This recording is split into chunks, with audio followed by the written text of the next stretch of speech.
बिस्मिल्लाहिर्रहमानिर्रहीम। Dear students, अस्सलाम वालेकुम। आप इस course software verification and validation के जो पढ़ रहे हैं वो सॉफ्टवेयर टेस्टिंग पढ़ रहे हैं। इस सॉफ्टवेयर टेस्टिंग में आज हम फर्दर क्या स्टडी करने वाले हैं, लेट्स गो। ये जो स्लाइड है, ये जो आप देख रहे हैं डायग्राम, ये object oriented software engineering using UML patterns and Java इस बुक से ली गई है, और कुछ सब्सिक्वेंट जो स्लाइड्स होंगी और कुछ डाटा है वो भी हमने इसी बुक से लिए गए हैं। तो एक्चुअली इस डायग्राम के अंदर ये दिखाया जा रहा है कि this person wants to cross this small bridge are. तो ये इसने एक्चुअली क्रॉस करने से पहले ये उसका रूट तलाश करना है कि जिस रूट से ये सेफली ये क्रॉस कर जाए। तो उसके लिए डिफरेंट पोजीशंस को चेक करना कि किस हद तक वो इसका लोड बर्दाश्त कर सकते हैं, तो ये एक्चुअली टेस्टिंग ही कर रहा है। So let's go.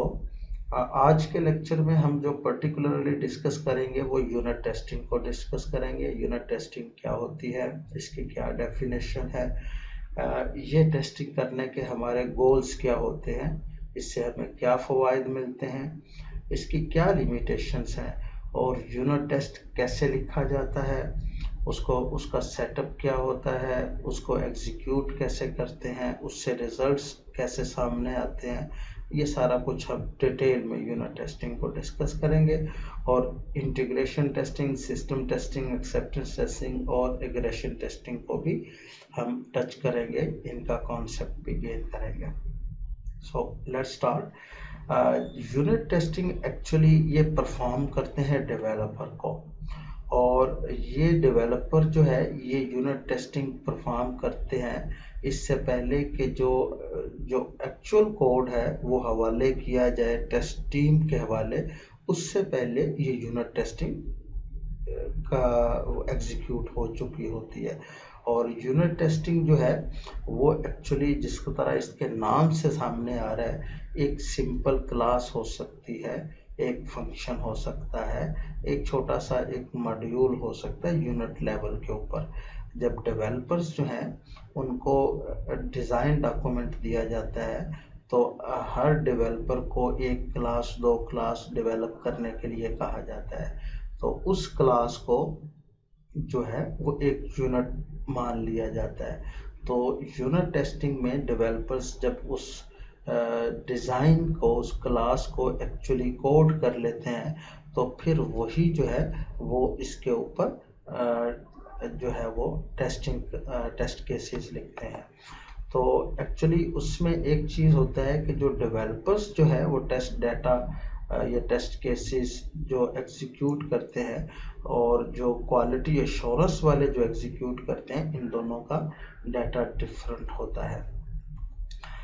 सो इसका गोल एक्चुअली ये है कि एक सिस्टम को डिफरेंट पार्ट्स के अंदर इस तरह परखा जाए, आइसोलेशन के अंदर उसको प्रोग्राम को चेक किया जाए कि क्या वो अपनी रिक्वायरमेंट्स और फंक्शनैलिटी पूरी करेक्टली और कंप्लीटली दे रहा है कि नहीं दे रहा। सो एक्चुअली यूनिट टेस्टिंग का जो हमारे पास गोल है वो इंडिविजुअल पार्ट्स को चेक करना है कि whether they are providing a correct and accurate and complete functionality of the requirements जो हम उनसे एक्सपेक्ट कर रहे हैं। ओके, इसका एडवांटेजेस क्या है? इसका एक तो एडवांटेज ये है कि यूनिट टेस्ट जो होते हैं वो स्मॉल अमाउंट ऑफ कोड होता है, तो उस स्मॉल अमाउंट ऑफ कोड को बड़ा फास्टरली, बड़ा स्पीडी उसको डिबग किया जा सकता है और डिबग कर सकते हैं, और उसमें जो एरर्स आइडेंटिफाई कर सकते हैं उनके रूट काजेस को भी आइडेंटिफाई करना बहुत आसान होता है, उनको फिक्स करना भी आसान होता है, और अंडरलाइंग इश्यूज को भी डील करना आसान होता है। तो इस फास्टर डिबगिंग की वजह से फास्टर डेवलपमेंट हो जाती है, उसकी मेंटेनेंस आसान हो जाती है, उसकी कंस्ट्रक्शन आसान हो जाती है, थोड़े टाइम के अंदर ज़्यादा डेवलपमेंट, ज़्यादा प्रोडक्टिविटी बढ़ जाती है। और एक्चुअली ये सब कुछ लीड कर रहा है कि उसका डिज़ाइन पहले से बेहतर हो गया। जब आपने एक क्लास डायग्राम को इम्प्लीमेंट किया और उसकी यूनिट टेस्टिंग की, उसमें से कुछ बग्स को आइडेंटिफाई किया, उनको फिक्स किया और एक अच्छी क्लास सामने ले आए, तो इसका इम्पेक्ट एक्चुअली डिज़ाइन के ऊपर भी होता है कि आपका डिज़ाइन जो है वो बेहतर हो गया। सो ऑल दीज अल्टीमेटली जो इम्पेक्ट डालते हैं वो ये है कि फ्यूचर कास्ट जो है वो हमारे पास रिड्यूस हो जाती है। So this is the core benefits of unit testing. Okay, before going to actual जो हमारे पास टॉपिक है यूनिट टेस्टिंग का और बाकी टेस्टिंग टेक्निक्स का, तो उससे पहले मैं चाह रहा हूँ कि थोड़ा सा हम कुछ ऐसी टर्मिनोलॉजी से वाकफ़ हो जाएं जो टर्मिनोलॉजी हमने यूज़ करते हैं सॉफ्टवेयर डेवलपमेंट के अंदर और पर्टिकुलरली टेस्टिंग और वेरिफिकेशन के पर्सपेक्टिव से। सबसे पहले फेलियर। हम अक्सर कहा करते हैं कि ये सिस्टम जी फेल हो चुका है और इसमें ये पर्टिकुलर फंक्शनैलिटी देने के काबिल नहीं रहा। तो वो एक्चुअली फेलियर होता क्या है? फेलियर ये होता है कि आपने एक चीज़ डेवलप की है और उसमें आप एक्सपेक्ट कर रहे हैं कि ये पर्टिकुलर एक बिहेवियर शो करेगा। अगर वो पर्टिकुलर बिहेवियर शो नहीं करता, उससे डेविएशन हो जाती है, तो हम कहते हैं कि ये एक फेलियर हो चुकी है। एरोनियस स्टेट या एरर किसको बोलते हैं कि अगर फॉर एग्जांपल सिस्टम एक ऐसी स्टेट के अंदर है कि जिससे एक स्टेप अगर आगे चला जाए वो सिस्टम प्रोसेसिंग के अंदर, तो वो failure that can lead to a failure, तो उसको हम कहते हैं ये एरर है। एक ऐसी स्टेट जिससे नेक्स्ट स्टेट जो है वो फेलियर की तरफ जाती हो, तो हम कहते हैं it's an error. Fault actually जो आप एल्गोरिदम या मैकेनिकल एल्गोरिदम आप डिज़ाइन करते हैं, तो उसमें बट कुछ सिंथेटिकली या सिमेंटिकली कुछ ऐसे इश्यूज आ जाते हैं जिनकी वजह से कोई एरर जो है वो अकर हो जाता है, तो इसको बग या फॉल्ट कहते हैं। वैलिडेशन एक एक्टिविटी है और ये एक्टिविटी के अंदर क्या करते हैं, हम चेक करते हैं डेविएशंस को, कि जो हमारे जिस मकसद के लिए हमने एक सॉफ्टवेयर बनाया है, जिस पर्टिकुलर जिस बिहेवियर को हमने चेक करने के लिए, जिस कोर फंक्शनैलिटीज़ को हासिल करने के लिए हमने एक सॉफ्टवेयर डेवलप किया है, तो क्या वो प्रॉपरली यूजर्स को वो दे रहा है कि नहीं दे रहा, उससे कोई डेविएशन तो नहीं हो रही, तो ये एक्टिविटी को वैलिडेशन कहते हैं। ओके, ये डायग्राम भी उसी बुक से ली गई है जिसका मैंने हवाला आपको पहले दिया है। एक्चुअली वो रेफरेंस तो नीचे होना चाहिए क्योंकि कुछ मैंने बताया स्लाइड्स जो हैं वो आगे भी उसी से आएंगी, तो मैंने इसलिए आपको बता दिया है कि बुक का नाम मैंने पहले ही स्लाइड के ऊपर डिस्प्ले कर दिया है, तो अगर आपने कंसल्ट करना हो तो उसकी डिटेल में उस बुक से जाके आप कंसल्ट भी कर सकते हैं। सो दिस डायग्राम, इसमें पूछा गया व्हाट इज दिस। ये एक आप देख रहे हैं, ये ट्रेन की पटरी है और यूं आप देख रहे हैं कि बिल्कुल ये हिस्सा बिल्कुल ठीक बना हुआ है, ये हिस्सा भी बिल्कुल ठीक बना हुआ है और इस पे ट्रेन जो है वो मूव कर सकती है। लेकिन जैसा कि नज़र आ रहा है कि इस स्टेट्स के बाद जो है वो जो ट्रेन है वो एक फेलियर की तरफ चला जाएगा।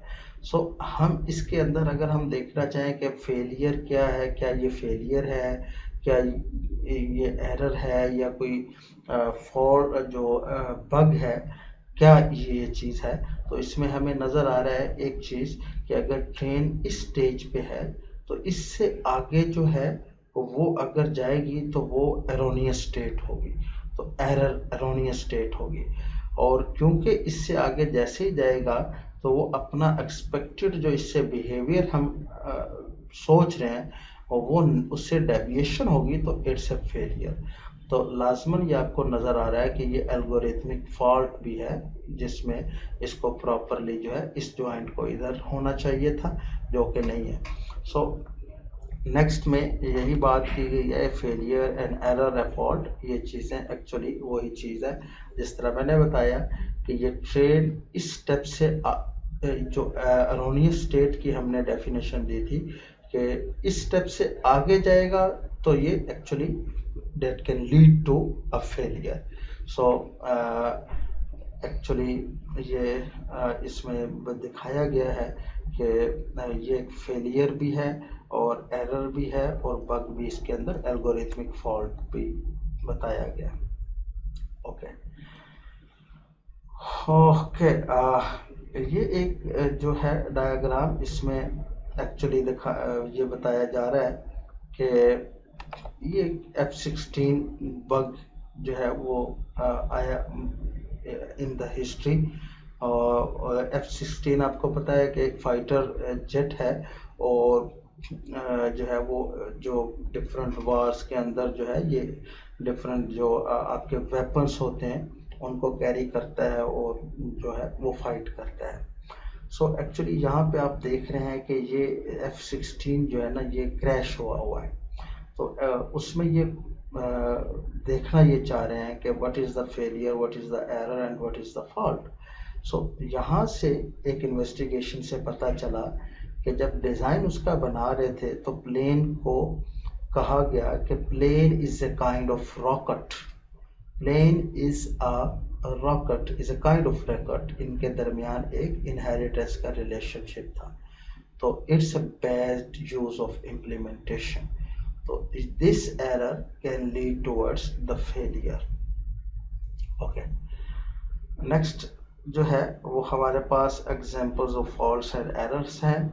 इसमें faults in the interface specification वो हम देख सकते हैं कि अगर मिसमैच हो जो एक यूज़र की नीड है और जो उसको प्रोवाइड किया जा रहा है, इन दोनों में मिसमैच जो है ये एक फॉल्ट होता है। इसी तरह sorry mismatch between requirements and implementation, एक रिक्वायरमेंट आपने यूज़र ने बताई है और जब इम्प्लीमेंट होता है तो उसमें मिसमैच होता है, तो it's a fault. Algorithmic fault जो है जिस तरह बताया कि आप कोई मिस हो गया इनिशियलाइजेशन से, कोई आपने पैरामीटर्स या वेरिएबल्स डिक्लेयर किए हैं तो मिसिंग इनिशियलाइजेशन, दिस में लीड्स टू ए फॉल्ट। और इनकरेक्ट ब्रांचिंग कंडीशन, जिस तरह आप एक प्रोग्राम लिखते हैं तो उसके अंदर डिफरेंट जो डिसीजन मेकिंग के लिए इफ एल्स स्ट्रक्चर यूज करते हैं तो वो एक्चुअली ब्रांचेज ही बना रहा होता है, उसमें कंडीशंस डिफरेंट कंडीशंस के ऊपर डिफरेंट डिसीजंस होते हैं। तो incorrect branching conditions algorithmic fault है, मिसिंग टेस्ट फॉर नल। इसी तरह मैकेनिकल फॉल्ट्स होते हैं जिसकी एक बताया गया operating temperature outside of equipment specification. और एरर्स क्या है, नल रेफरेंस एरर्स होते हैं और कंकरेंसी एरर्स होते हैं। कंकरेंसी से मुराद ये है कि साइमल्टेनियसली एक ही वक्त में मल्टीपल जो है वो प्रोसेसेस जो है वो एग्जीक्यूट हो रहे हैं, तो उस वक्त जो है वो सिंक्रोनाइजेशन का प्रॉब्लम हो सकता है, उस वक्त कम्युनिकेशन का प्रॉब्लम हो सकता है। तो दीज आर ऑल एरर्स या एक्सेप्शंस। ओके अब जो है अब ये जो फॉल्ट हैं, ये जो हमने पीछे भी इसको देखा और इसको हम देख रहे हैं, इसको कैसे डील किया जाए, इससे कैसे निपटा जाए, इसको कैसे हम ओवरकम करें इन फॉल्ट्स को, ताकि हमारे सिस्टम्स जो हैं वो ज़्यादा से ज़्यादा बेहतर परफॉर्म कर सकें। एक तरीका तो ये है, ये जो तीन आप देख रहे हैं डिफरेंट वेज कि हम जो है वो फॉल्ट्स के साथ डील कर सकते हैं। पहला है फॉल्ट अवॉइडेंस, दूसरा है फॉल्ट डिटेक्शन और तीसरा है फॉल्ट टॉलरेंस। फॉल्ट अवॉइडेंस जो है जैसा कि नाम से ही जाहिर हो रहा है कि ऐसा तरीकाकार वज़ा किया जाए कि हम अवॉइड कर लें फॉल्ट को, वो अकर ही ना हो। तो उसके लिए क्या स्टेप्स हो सकते हैं। एक तो यह है कि ऐसी मेथोडोलॉजी यूज़ की जाए कि हम कम्प्लेक्सिटी को कम कर सकें। इसके एक एग्जांपल मैं आपको देता हूँ। मिसाल के तौर पे आजकल शहरों के अंदर आप देखते हैं कि ट्रैफिक का बहुत हजूम है और अक्सर जो है वो इशारों के ऊपर, सिग्नल्स के ऊपर जो है ट्रैफिक ब्लॉक होती है। तो ये एक्चुअली क्या कहते हैं, ये बड़ा फॉल्ट है, ये प्रॉब्लम है। लोग स्मूथली सफ़र नहीं कर सकते, बहुत सारे लोग उनको डिले हो रहा होता है ऑफिस से, स्कूल से, और उसमें एम्बुलेंस भी होती है और उसमें बहुत और भी लोगों को इमरजेंसी में भी हो सकता है, लेकिन क्योंकि उस फॉल्ट की वजह से वो प्रॉपरली मूव नहीं कर सकते। तो एक्चुअली इस फॉल्ट से अवॉइड कैसे किया जाए, तो इस फॉल्ट से अवॉइड करने के लिए आप देखते हैं कि गवर्नमेंट जो है वो क्या करती है कि अंडरपास बना देती है या ओवर ब्रिज बना देती है या रोड को थोड़ा सा उसकी एक्सपेंशन हो जाती है या कोई अल्टरनेट रूट्स प्रोवाइड कर दिए जाते हैं ताकि ये फॉल्ट अकर ही ना हो। सो this is an example of methodology to reduce complexity. Okay, use configuration management to prevent inconsistency. Inconsistency का मतलब ये होता है कि एक वेरिएबल है, उसके अंदर फॉर एग्जांपल एक वैल्यू पड़ी हुई है, 20 वैल्यू पड़ी हुई है वेरिएबल के अंदर। अब आपने एक पूरे सिस्टम के अंदर उस वेरिएबल की वैल्यू चेंज की। अब वो वेरिएबल बहुत सारी और क्लासेस के अंदर भी होगा, तो एक्चुअली सिस्टम को क्या करना चाहिए कि उसका इम्पैक्ट हर जगह पे डाले। यहाँ पे भी चेंज हो चुका है, बाकी जगहों पे भी चेंज हो चुका है। अगर आप में से कोई अपना एड्रेस चेंज करता है तो एड्रेस चेंज करने के बाद यूनिवर्सिटी में अगर आप बताते हैं कि जी मैंने एड्रेस चेंज किया है, तो एक्चुअली सिस्टम में आपका एग्जामिनेशन के अंदर भी आपका नेम, आपकी सारी तफसील मौजूद है, एकेडमिक्स के पास भी है, इसी तरह रजिस्ट्रार ऑफिस के पास भी है, और भी बहुत सारे डिपार्टमेंट्स हैं। तो एक्चुअली इनकंसिस्टेंसी ये होती है कि डिफरेंट जो डिपार्टमेंट्स हैं उनके पास डिफरेंट इंफॉर्मेशन हो, तो ये एक इनकंसिस्टेंसी होती है और ये जो है ये फॉल्ट को अकर कर रही होती है, ये फॉल्ट को जनरेट कर रही होती है।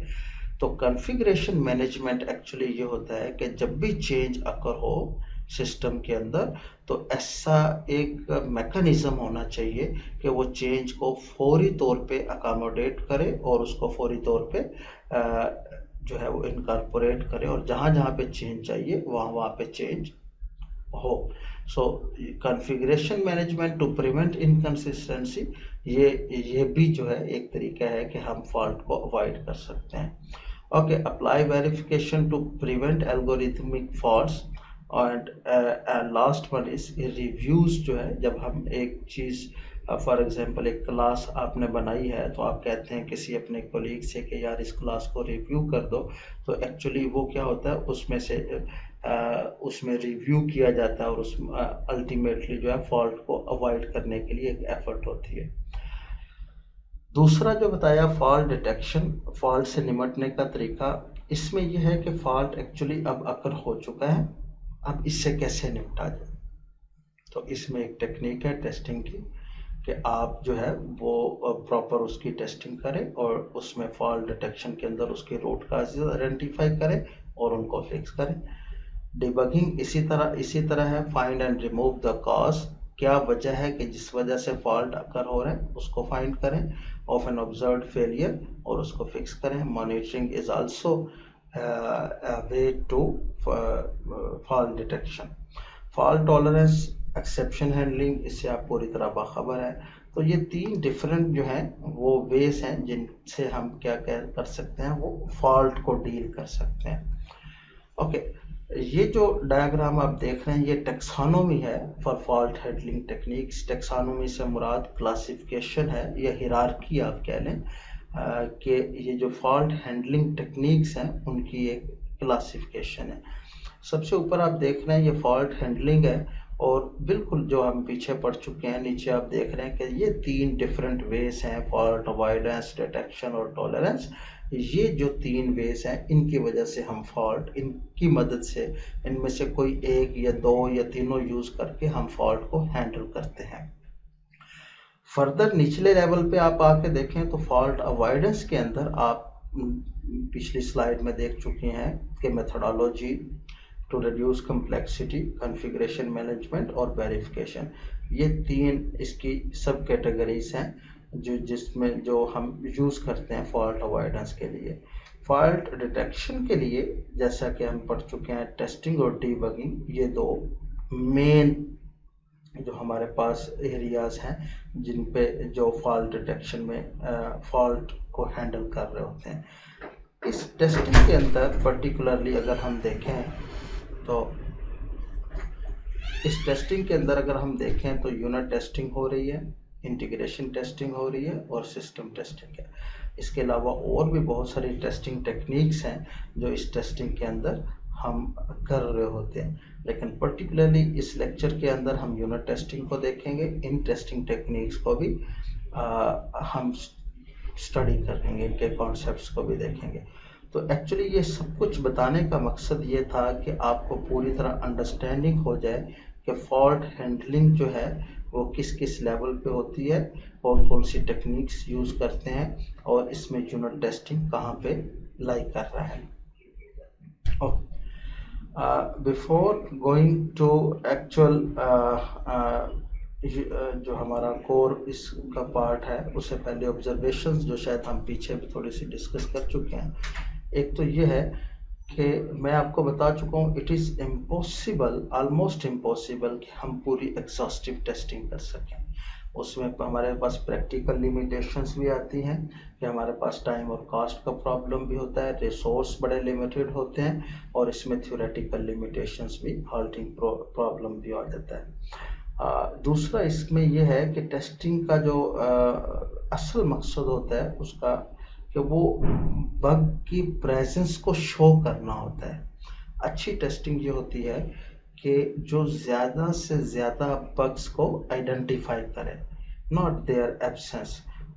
एक अच्छा टेस्ट ये नहीं होता कि उसने कोई बग ही आइडेंटिफाई नहीं किया ना।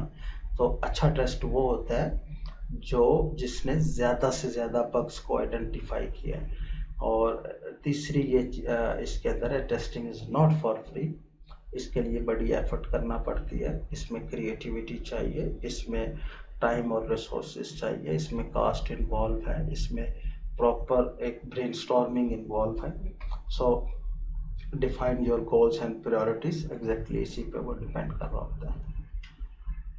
ओके, जिस तरह मैंने भी बताया टेस्टिंग टेक्स क्रिएटिविटी, इसके अंदर क्रिएटिविटी इन्वॉल्व है। एक इफेक्टिव टेस्ट जो है उसके लिए क्या कुछ होना चाहिए। अगर आप एक अच्छा टेस्टर बनना चाह रहे हैं या अच्छी टेस्टिंग परफॉर्म करना चाह रहे हैं तो सबसे पहले यह है कि आपको उस सिस्टम की एक डिटेल्ड अंडरस्टैंडिंग होनी चाहिए।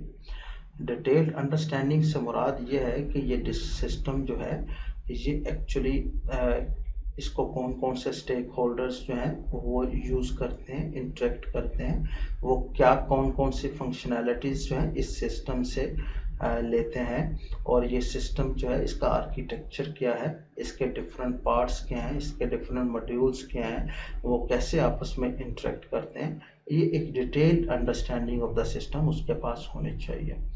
और उसके अलावा ये है कि जिस डोमेन्स में वो एप्लीकेशन डेवलप हुई है उस डोमेन की कोर टर्मिनोलॉजी, उसके बिजनेस रूल्स का उसको पता होना चाहिए। अगर वो एप्लीकेशन एजुकेशन की डोमेन से है तो एजुकेशन से मुतल्लिका उसको डोमेन नॉलेज होना चाहिए, उसको इसकी बिजनेस अंडरस्टैंडिंग होनी चाहिए।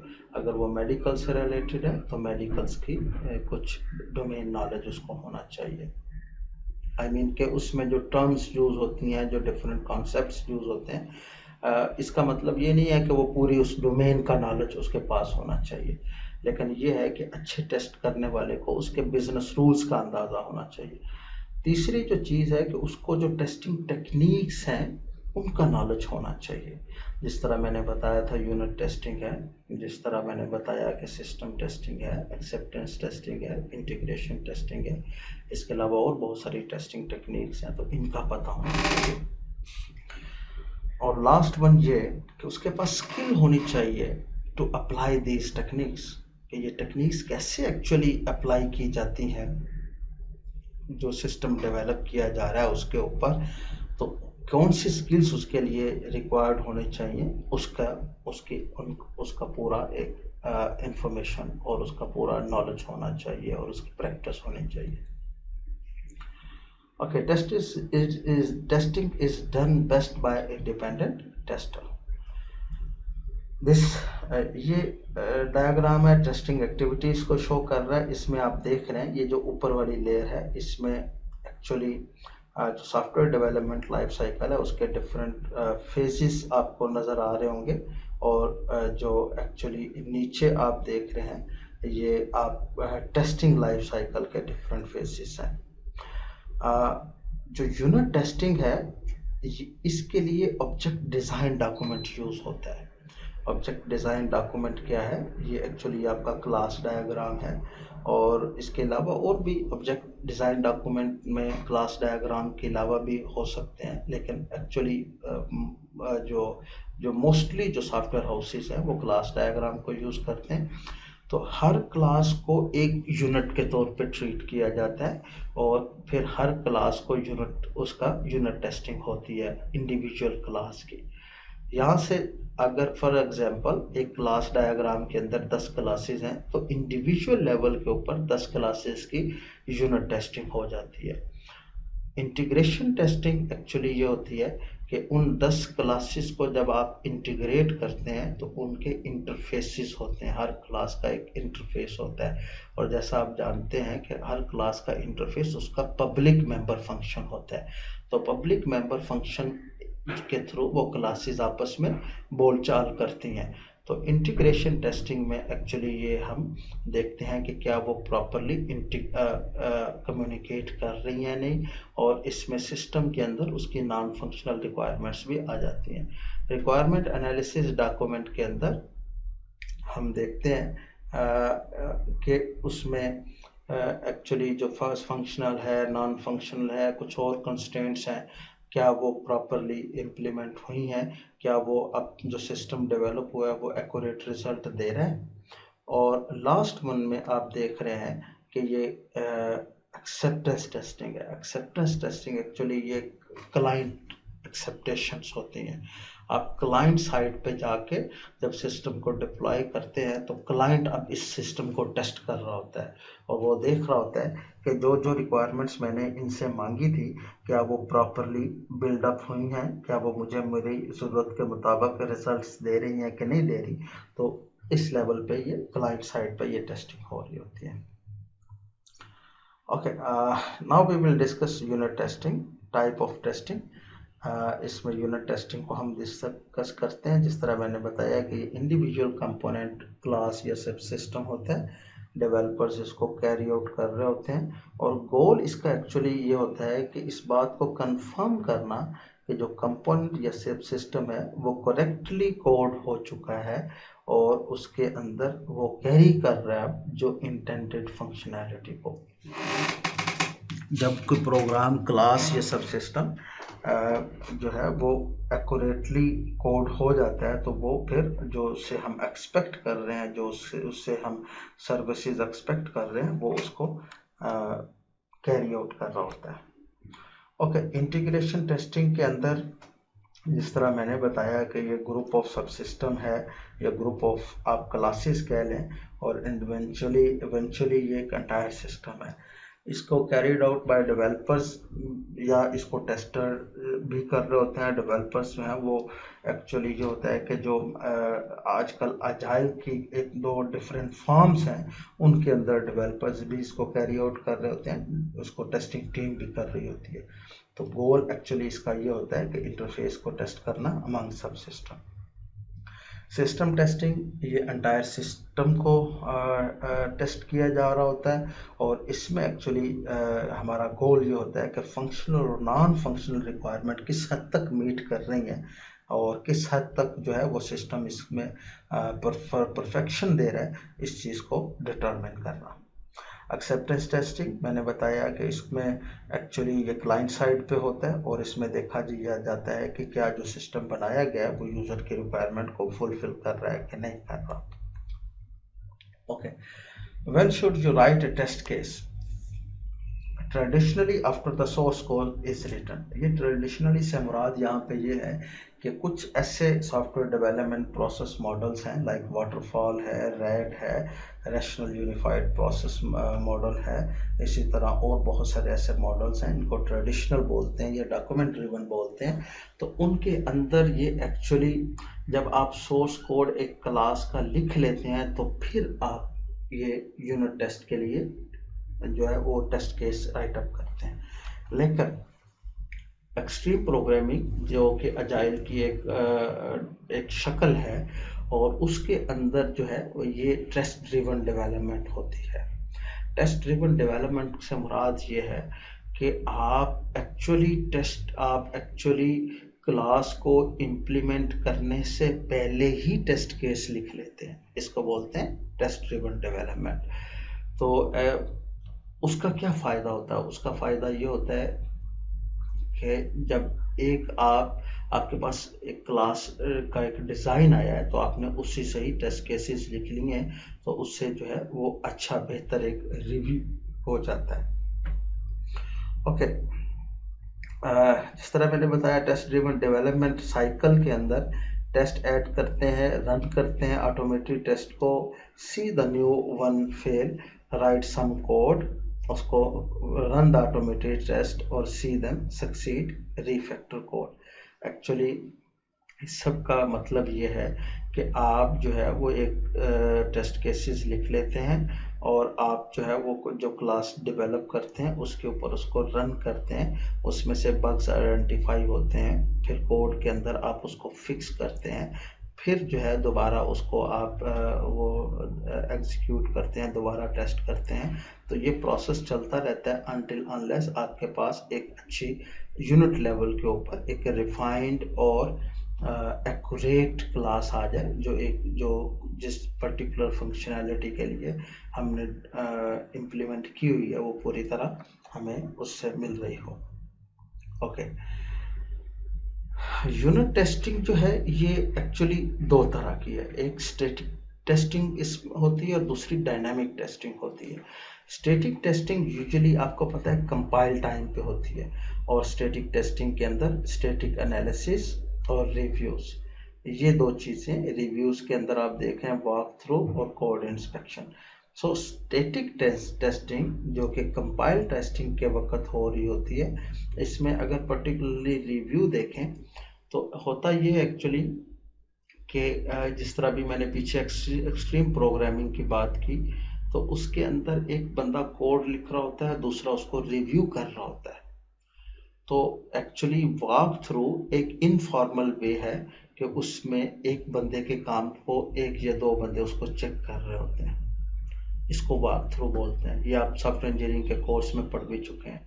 कोड इंस्पेक्शन ये एक फॉर्मल वे है रिव्यू करने का, जिसमें आप जो रिव्यू करने वाला है जो वो देखते हैं कि क्या इसने प्रॉपर कोडिंग स्टैंडर्ड फॉलो किया है, नहीं किया, क्या इसने जहाँ पे कमेंट के जो सिंबल डाला है वहाँ पे प्रॉपरली कमेंट लिखा है ताकि दूसरे उसको अंडरस्टैंड कर सकें, क्या वेरिएबल्स प्रॉपरली इनिशियलाइज करवाए हैं, क्या मेमोरी जो है वो प्रॉपरली एलोकेट और डी एलोकेट की है कि नहीं की।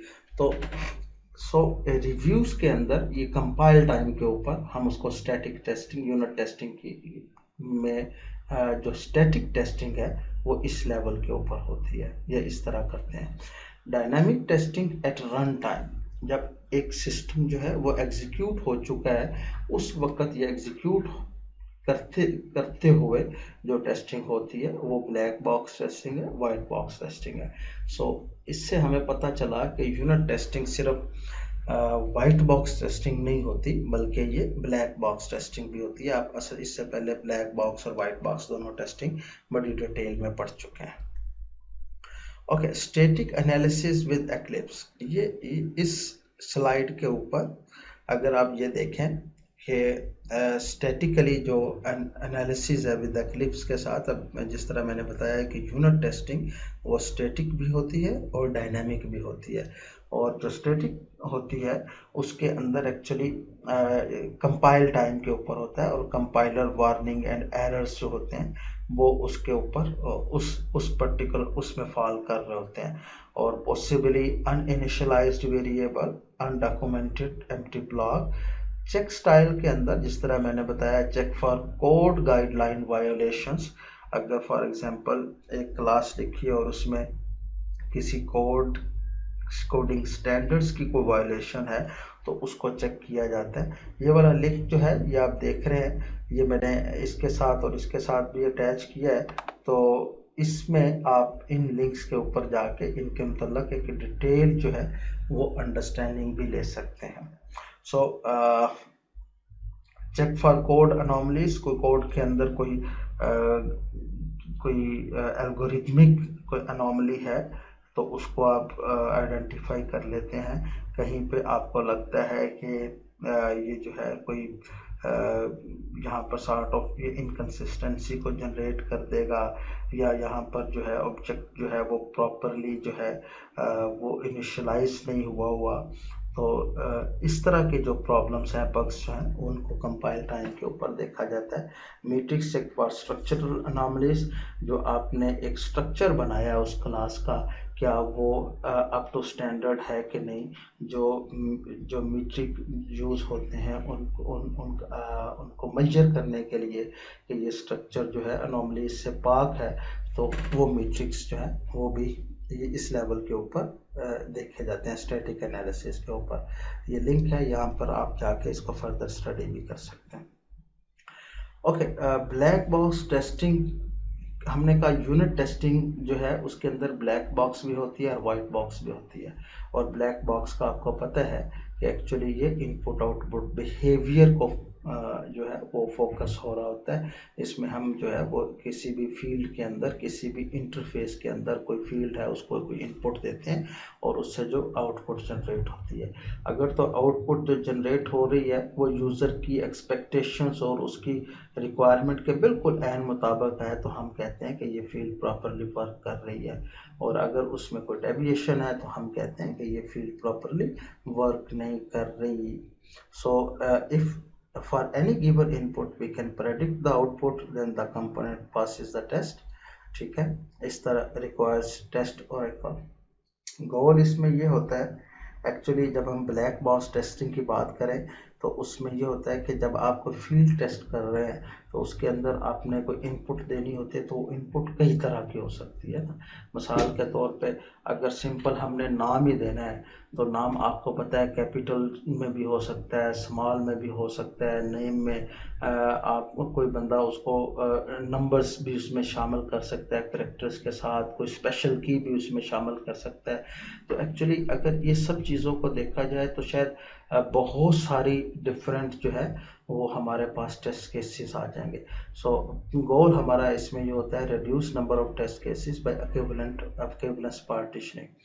तो इनपुट जो कंडीशंस होती है उनको डिवाइड कर देते हैं इक्विवेलेंट क्लासेस के अंदर, और फिर जो है वो उसमें चूज कर लेते हैं test cases for each equivalence class.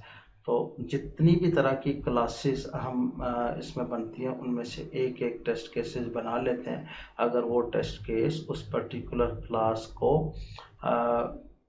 में पास हो जाता है तो हम कहते हैं कि ये सारे जो क्लास मेंबर्स हैं इनके लिए ये हमारा टेस्ट पास है। अगर उसमें एक टेस्ट के अंदर प्रॉब्लम आता है तो हम कहते हैं कि बाकियों में भी प्रॉब्लम होगा। ओके, ब्लैक बॉक्स टेस्टिंग में टेस्ट केस सिलेक्शन, ये मैं आपसे अभी डिस्कस कर चुका हूँ कि आपने टेस्ट केस सिलेक्शन ये करनी है कि हर क्लास में से आप जो है वो एक टेस्ट केस सिलेक्ट करते हैं और उसको रन करते हैं, उसका रिजल्ट्स देखते हैं और उसके मुताबिक आप फैसला करते हैं। एक्चुअली ये उसी के मतलब थोड़ी सी एग्जांपल जो है वो दी गई है। नेक्स्ट हमारे पास है, हम देखते हैं कि ये एग्जांपल है ब्लैक बॉक्स टेस्टिंग की। मैं बिल्कुल शॉर्टली इसको ज़रा आपके सामने बताऊंगा कि ये आप क्लास देख रहे हैं माई कैलेंडर की, और कैलेंडर के अंदर आपको पता है कि मंथ होता है, ईयर होता है, तो एक्चुअली उसकी रिप्रेजेंटेशन जो है इंट मंथ और इंट ईयर। आप मंथ को रिप्रेजेंट कर रहे होते हैं, जनवरी फरवरी या सॉर्ट ऑफ दिस, और इसी तरह रिप्रेजेंटेशन ऑफ द ईयर भी हो रही होती है।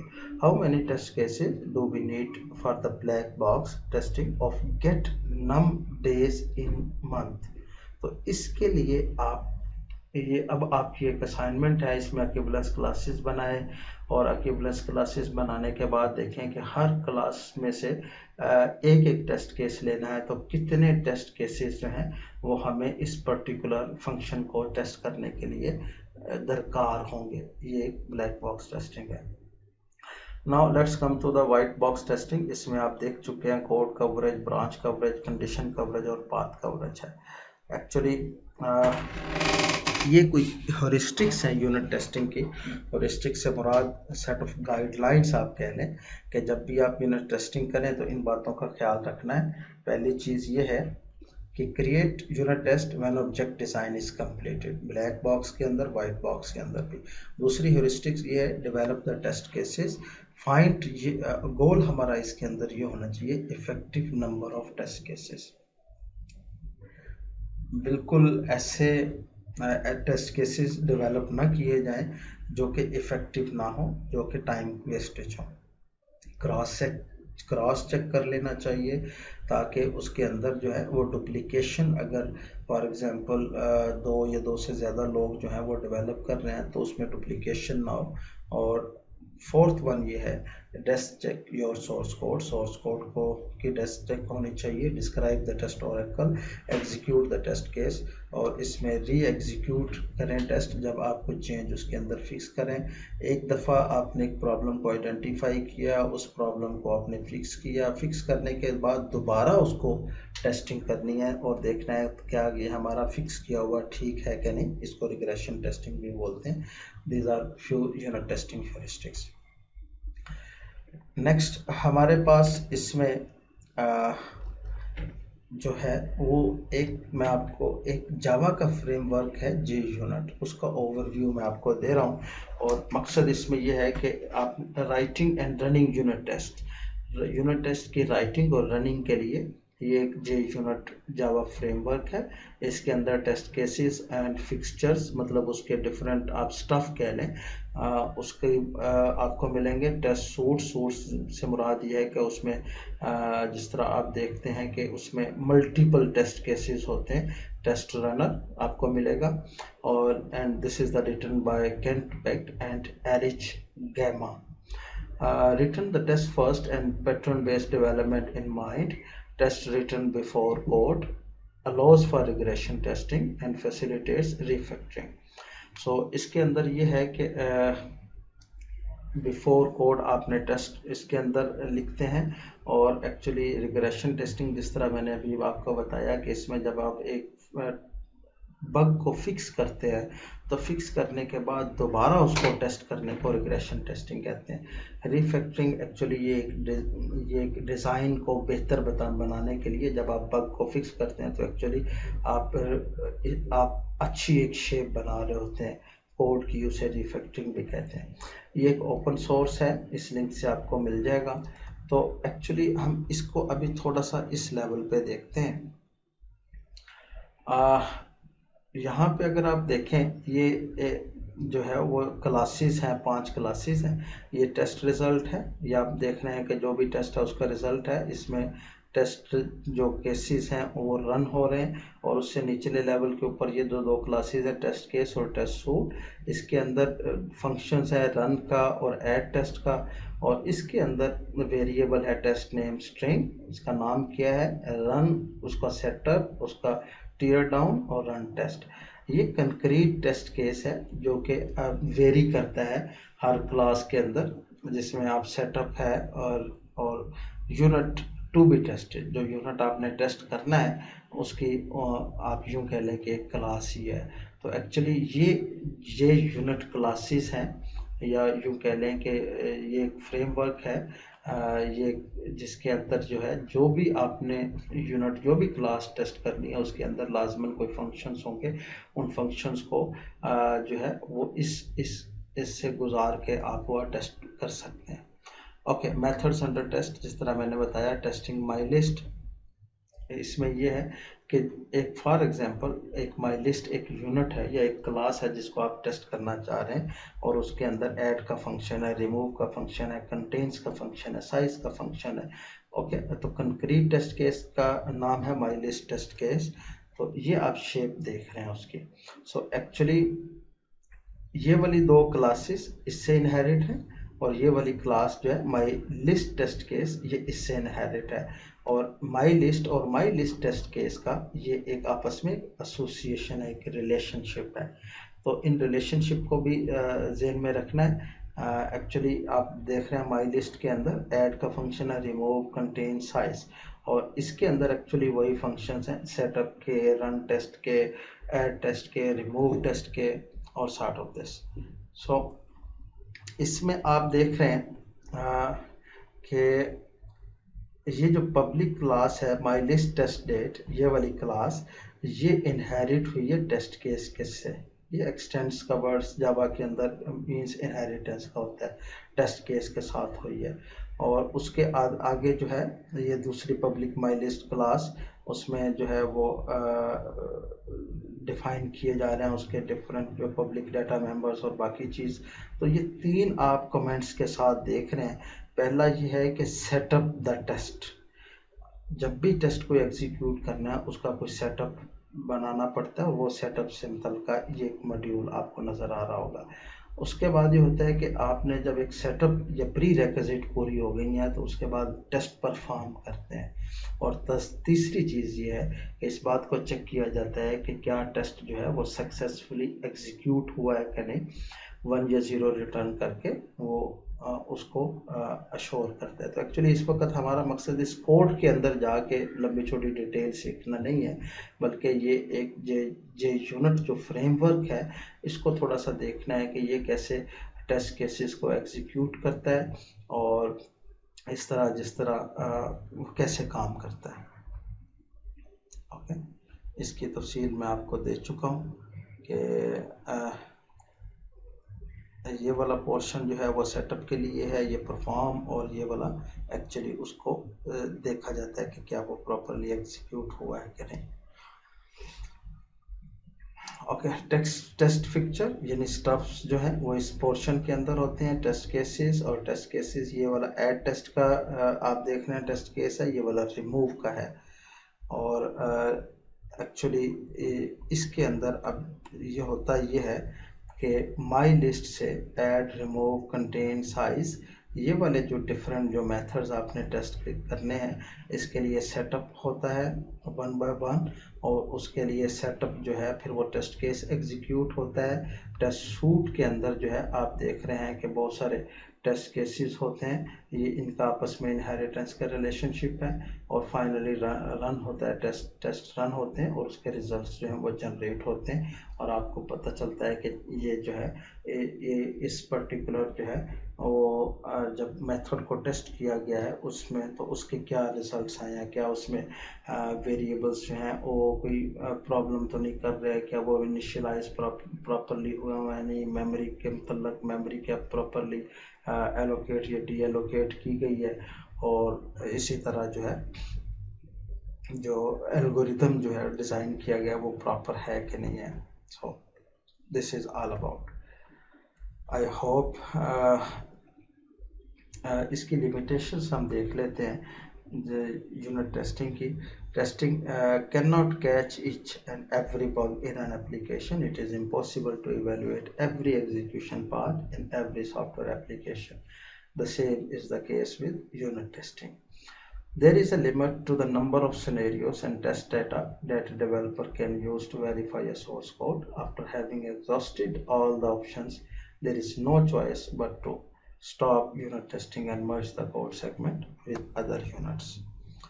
ओके, ये इंटीग्रेशन टेस्टिंग जो मैंने आपको बताया उसका एक लिंक है कि इस लिंक पे जाके आप इंटीग्रेशन टेस्टिंग के मतलब मज़ीद जानना चाहें तो आप उसके मतलब देख सकते हैं। इसमें वैसे 2 वेज होते हैं इंटीग्रेशन टेस्टिंग के, बॉटम अप इंटीग्रेशन और टॉप डाउन इंटीग्रेशन।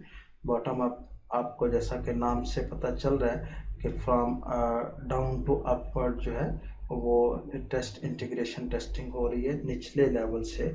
अगर निचले लेवल के ऊपर फॉर एग्जांपल 4 क्लासेस हैं तो उन 4 क्लासेस क्या वो प्रॉपरली जो है वो आपस में उनको इंटीग्रेट करके देखा जाता है कि वो प्रॉपरली उनके इंटरफेस आपस में कम्युनिकेट कर रहे हैं।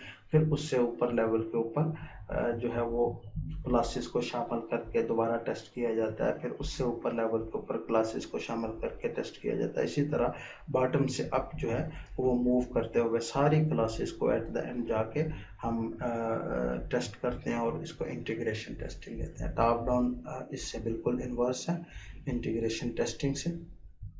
सिस्टम टेस्टिंग जिस तरह बताया था कि सिस्टम टेस्टिंग के अंदर एक्चुअली हम क्या करते हैं कि हम फंक्शनल और नॉन फंक्शनल दोनों रिक्वायरमेंट्स को टेस्ट कर रहे होते हैं। और क्योंकि ये चीज़ें पहले यूनिट लेवल के ऊपर और इंटीग्रेशन लेवल के ऊपर टेस्ट हो चुकी होती हैं, अब इसमें क्वालिटी स्टैंडर्ड्स कौन से फॉलो किए गए हैं, इसकी यूजेबिलिटी कितनी अच्छी है, इसकी परफॉर्मेंस कितनी बेहतर है, इसकी सिक्योरिटी कितनी अच्छी है, ये चीज़ें सिस्टम टेस्टिंग के अंदर आ जाती हैं और इसको टेस्ट किया जाता है। सो एक्सेप्टेंस इस टेस्ट ये इस सिस्टम टेस्टिंग का ये एक लिंक है, ट्यूटोरियल है, यहाँ पर आप जाके सिस्टम टेस्टिंग से मतलब जो है मज़ीद डिटेल में पढ़ सकते हैं। एक्सेप्टेंस टेस्टिंग जो है ये एक्चुअली मैंने बताया था कि क्लाइंट साइड पे होती है और क्लाइंट साइड पे जब सिस्टम डिप्लॉय करते हैं तो उसमें जब क्लाइंट उस सिस्टम को यूज़ करता है और देखता है कि जो सिस्टम इन्होंने बनाया है क्या उसकी रिक्वायरमेंट को फुलफिल कर रहा है क्या नहीं कर रहा, तो उसमें फिर जो है पता चलता है कि बाज़ औक़ात एक यूज़र ने ये रिक्वायरमेंट कही थी तो एक्चुअली उसको समझने वाले ने किसी दूसरे एंगल से समझा तो यहाँ पे मिसमैच हो गया। तो क्लाइंट जो है वो इस लेवल के ऊपर जाके यूज़र की रिक्वायरमेंट को एक्चुअली देखा जाता है कि वो पूरी तरह मैप हुई है कि नहीं हुई। तो इससे मुतल्लक भी लिंक यहाँ पर अवेलेबल है, you can consult from this link. Regression testing जो है जैसे मैंने आपको बताया कि जब आपको चेंज करते हैं एप्लीकेशन के अंदर और चेंज का वो ये होता है कि एक प्रॉब्लम आ गया, एक बग आ गया, उसको आपने फिक्स किया तो एक्चुअली ये एक चेंज हो चुकी है। अब ये चेंज हुई है तो इसको दोबारा रीटेस्ट करना, इसको रिग्रेशन टेस्टिंग कहते हैं। तो इसके मतलब भी ट्यूटोरियल्स जो है वो आप मज़ीद पढ़ना चाहें तो इस लिंक पे मौजूद होंगे। आई होप आज का लेक्चर आपके लिए फ़ायदेमंद रहा होगा। आपने कोई क्वेश्चंस वगैरह पूछने हो तो MDB पे या ईमेल के थ्रू आप पूछ सकते हैं। Thank you so much.